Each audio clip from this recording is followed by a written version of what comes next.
आणि यानंतर थेट जाणार आहोत नाशिकच्या इगतपुरीमध्ये पर्यटकांवरती हल्ला झालेला होता आणि याच पर्यटकांची प्रतिक्रिया सध्या समोर येते. आपण पाहूया.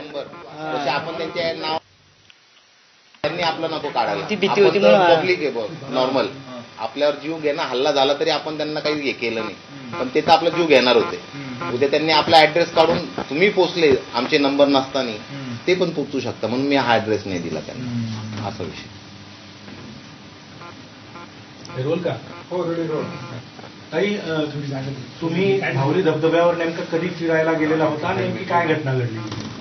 साहेब आम्ही भावली धबधब्यावर परवा फिरायला गेलो होतो 12 तारखेला. आम्ही तर कमीत 2-2:30 वाजता आम्ही पोहोचलो तिथे. 2 वाजता आमचं बिर्याणी वगैरे नेली होती, आम्ही जेवण वगैरे केलं, पाण्यात एन्जॉय केली मुलांनी वगैरे, ते सगळं झालं. त्याच्यानंतर मी चेंज करायला गेलो, मला थंडी भरून आली आणि माझी दीर आणि हे पाठीमागून येत होते. तर तो ब्रिज आहे ना तो भावली धरणाच्या इथला, तिथं 2 जण 2 व्हीलरवर उभे होते.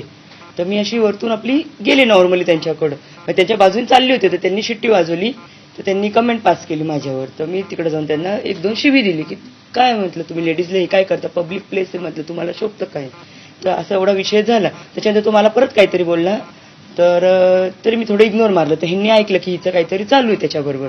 मग हे आणि माझी दीर मागणं आले, अरे म्हणे येड्या तुला कळतं का काय तू करतो, म्हणे लेडीज आहे असं तसं. त्यांनी त्याच्या डोक्यात कसं मारलं, तर तो घाबरून तिथून पळून गेला.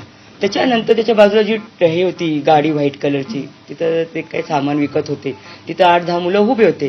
तर त्यांचा इगो हर्ट झाला की आमच्या गावातल्या मुलाला तुम्ही काय दादागिरी करताय. आम्ही दादागिरी केलीच नाही ना, त्याला मारलं काहीच नाही, फक्त बोलणं झालं.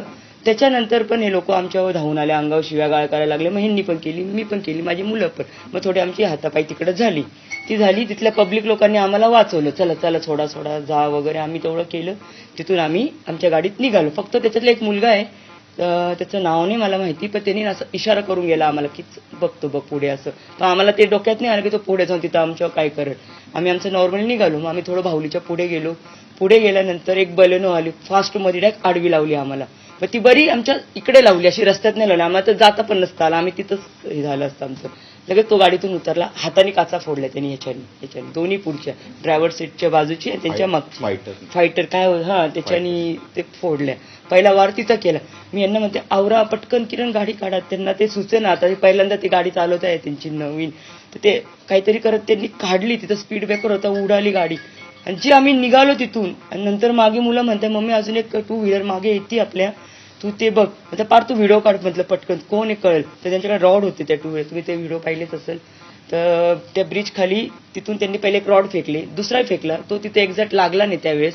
त्याच्यानंतर ते परत मागे आले, त्यावेळेस आम्ही ती व्हिडिओने काढलेली, पण त्यांनी हे रॉडनी मारलं. आणि पुढे जाऊन तशी आम्हाला ट्रॅफिक लागली, गाडी थांबतीच, आता कंटिन्यू तर चालत नाही. आमचा 3रा स्पॉट टोल नाका.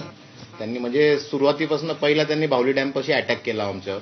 दुसरा नाशिक मुंबई हायवे जो आहे तो फ्लायओव्हर, तिथं दुसरा अटॅक झाला. तिसरा अटॅक घोटीचा टोल नाका आहे, त्यांनी आम्ही लेनमध्ये आलो, आमच्या पुढे 2 गाड्या होत्या. तर 2 गाड्या असल्यामुळे मला पास करता येणार. ते माझ्या शेजारच्या लेनमध्ये आले आणि आमच्या अंगावर अटॅक करायला पळत होते दगड घेऊन. तुम्हाला फुटेज टोल नाक्यावर भेटून जाईल.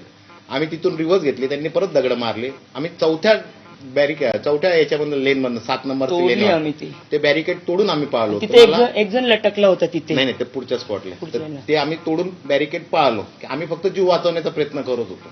त्याच्या पुढं 2-4 किलोमीटरवर एक रस्ता शॉर्ट होतो, तिथं ट्रॅफिक असते नेहमी. तर तिथं येऊन त्यांनी परत आमच्यावर अटॅक, म्हणजे आमच्या गाडीचे पुढे आले. तर आम्ही काय केलं, म्हटलं हे आमच्या पुढे आले, हे आम्हाला ब्लॉक करताय, आता आम्ही पुढे नाही जाऊ शकणार. तर मी कशी तरी थोडी रिव्हर्स करून, तिथं जागा नव्हती पण मी कशी तरी एक मोठी गाडी आहे, तर मी परत इगतपुरीच्या साईडला मारली. म्हटलं आपण इगतपुरीला पळू मुंबई साईडला. तर त्यांच्यातला एक मुलगा गाडीला आमच्या लटकला. तो 200 ते 500 मीटर आमच्या गाडीला लटकून होता. माझ्या चुलत भावाला खाली ओढण्याचा प्रयत्न करत होता.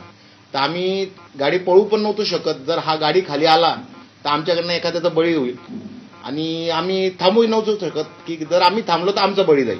आमचा जीव धोक्यात असताना आम्ही त्याचे हात, म्हणजे आम्ही त्याचे हात झटकत होतो की हा गाडी पडावा, म्हणजे लवकर निघावा आणि आम्ही पळावं. तर कस तरी तो 100-200 मीटरनी तो सुटला, तो पडला. आम्ही इगतपुरी साईडला पळायला लागलो. पण आम्ही बघितलं, मला आरशामध्ये दिसत होतं की मागून बलेनो आम्हाला परत पाठलाग करते ती व्हाईट कलरची. म्हटलं आपण परत यांच्याच गावाकडे चुकीच्या ठिकाणी चाललोय. परत मी रिव्हर्स मारली, म्हणजे उलटी टर्न मारून घेतला आणि नाशिक साईडलाच पळालो. मग त्याच्या पुढे तो चौथा स्पॉट होता. त्याच्या पुढे गोंदे दुमाला आहे, तिथं तो फ्लायओव्हर छोटासा ब्रिज आहे, तो काम चालू आहे. तिथं माझ्या पुढे 3-4 ट्रका होत्या, तर मला काही पास करायला जागा नाही.